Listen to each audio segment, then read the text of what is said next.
Order! Order! You are an incorrigible delinquent at times. Behave yourself, man!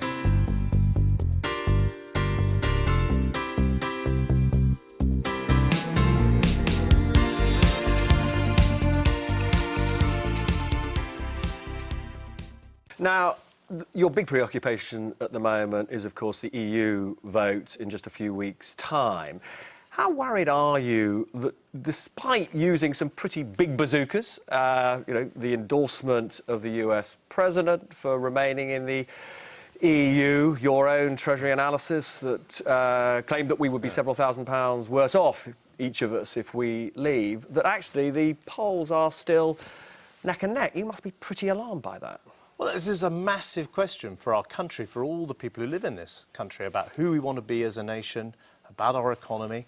And actually, I think today we're getting to the heart of the matter. We've just had the Leave campaign admit this morning that Britain would leave the single market. That's the largest free trade area in the world. That would be catastrophic for people's jobs and their incomes and their livelihoods.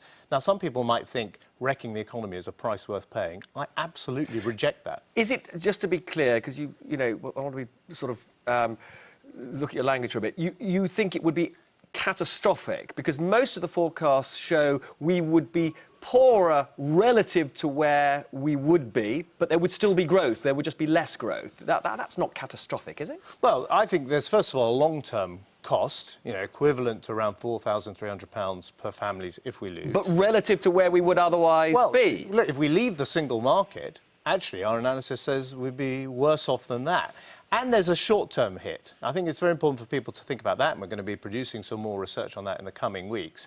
And it's already clear from the Treasury analysis that, for example, there would be a significant shock to the housing market, that would hit the value of people's homes, that would hit the cost of mortgages. That's backed up by research from banks. Can you quantify that? Well, we'll see. We're doing the work on it now, but the emerging Treasury analysis backs up what you're hearing from major banks like Virgin Money, that the value of people's homes would be affected, and people trying to get on the housing market would be hit because mortgage costs would go up. So it's just an example. I mean, if I can say, Robert, it's just an example that this isn't just a big question about who we are as a country. No. It also goes to the heart of people's financial security. But are you saying that house prices will fall if we leave the EU? You will see the analysis we do, but I'm pretty clear that there will be a significant hit to the value of people's homes and to the cost of mortgages. That is one example of the kind of impact, economic impact, that we get from leaving the EU. And you have today the Leave campaigners saying we would leave the single market. I mean, for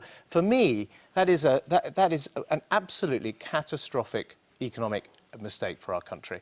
And, if you're working in a car plant in the northeast of England, if you're working in a call centre in Bournemouth for a bank, if you're in any of these businesses that rely on being able to trade into this enormous market on our doorstep, you will be affected by that in a very bad way. We've talked about how close the polls are. Some would say it's because your campaign has been relentlessly negative.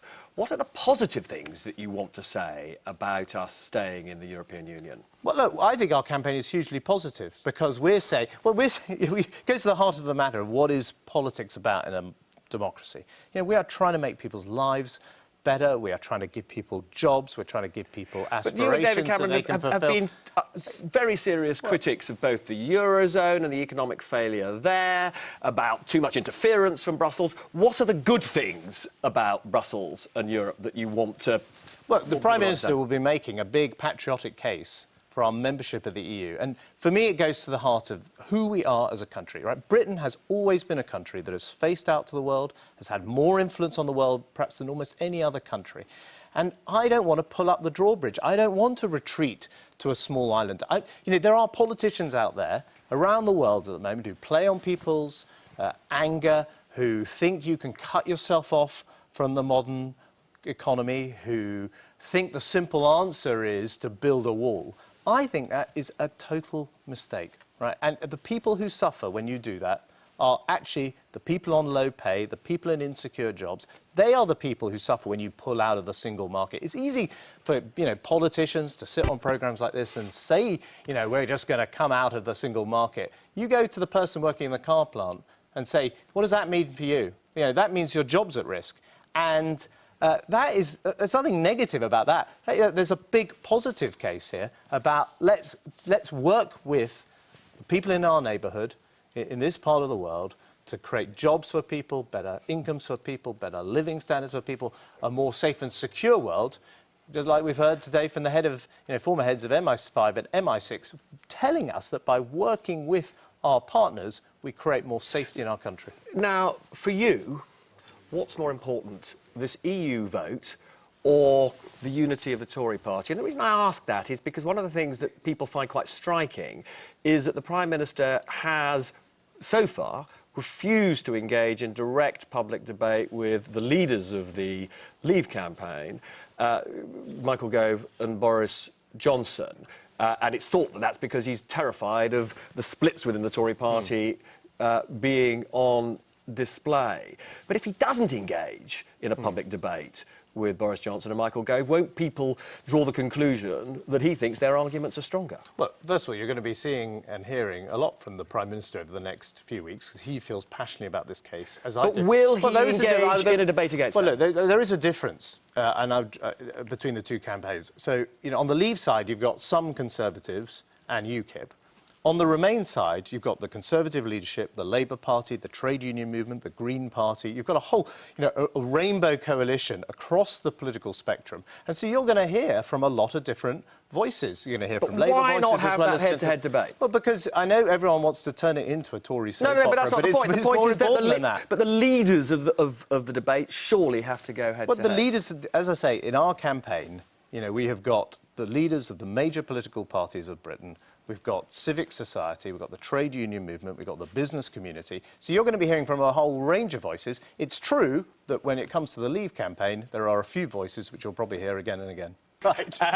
But one of the things that is striking, that actually you and I have sort of talked about in the past, is your career has had, more ups and downs, shall we say, than most. At the time of the election victory, everybody was saying it was all to do with your stewardship of the economy that the Tories won, and you were supposed to be a shoo-in as the next leader. And then we had a budget that seems to have sort of somewhat disintegrated in your fingers in the sort of days and weeks after that budget. So many what we call U-turns, I suppose. Have you ever sort of reflected on why you seem to be, in the personal sense, the sort of boom-bust Chancellor? Well, look, I don't want to do this job. I've been doing it now for 6 years. I don't want to do this job just to coast along and, try and avoid making any errors and play it completely safe in the hope that I might move next door in some point in the future. I'm in this job. I'm incredibly lucky to be doing this job. But I'm in this job to make changes, and I'm not going to pull my punches making those changes.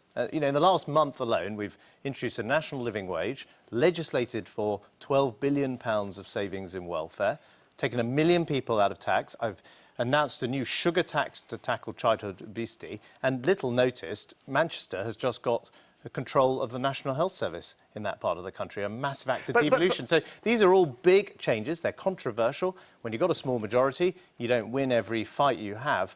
But I would rather be in the fight than sitting back trying to avoid any controversy. That's not who I am. And, people, if you want serious, sober responses to the big problems that this country has, then that is what David Cameron and his team is providing. But the disability benefit cuts were an important bit of your sums. There was a U-turn there. You've just abandoned the plan to turn all schools into academies. I mean, this is personally a blow, isn't it? Well, as I say, in the last month, just look at the breadth of the social and economic change we're bringing about to this country. Positive change for the better. Let's take schools. OK, we can't get through the plan to turn all schools into an academy by force, but that doesn't mean we abandon our ambition that all schools should be academies. And we're going to take very important powers to make sure that in failing local authority areas, or areas where there's only a rump left of local authority schools, they can become academies.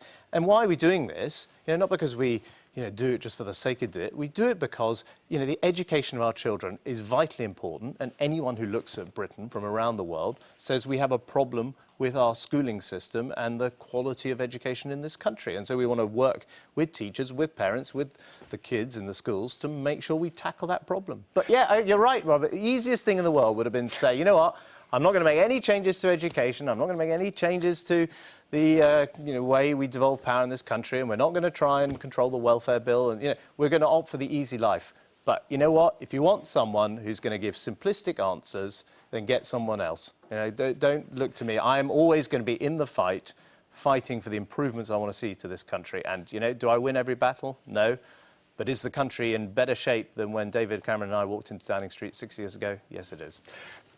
I mean, there are some of your colleagues who do think that you're a restless Chancellor, itching, like Gordon Brown, to move next door to 10 Downing Street. Are you preoccupied by the fact that there will be a leadership election before the next election? Well, the truth is I'm not, because I'm a very happy, content member of David Cameron's team. I fought very hard to get my friend elected as leader of the Conservative Party, then elected as the Prime Minister of this country. And, I'm very happy being part of that team that is bringing about this change to this country. And look, do you want to be Prime Minister? Well, look, there will be a leadership election at the end of this decade. We've got a lot of work to do before then. And could be sooner if you lose the Europe vote. Well, it'll be at the end of this decade, in my view, when David Cameron says he wants to go. And, of course, the party will choose who they want to lead them. What matters to me is, do we continue to have a modern, compassionate Conservative Party that appeals to the moderate mainstream of this country, that offers sober, serious, principled answers to the big problems the country faces, or do we abandon that formula which has brought us electoral success and improved our country? And that, to me, is probably going to be the issue in the leadership election. Europe, as we've discussed, sort of affects so many things that are going on in politics at the moment. What did you think when Donald Trump went for the Brexit side of the case?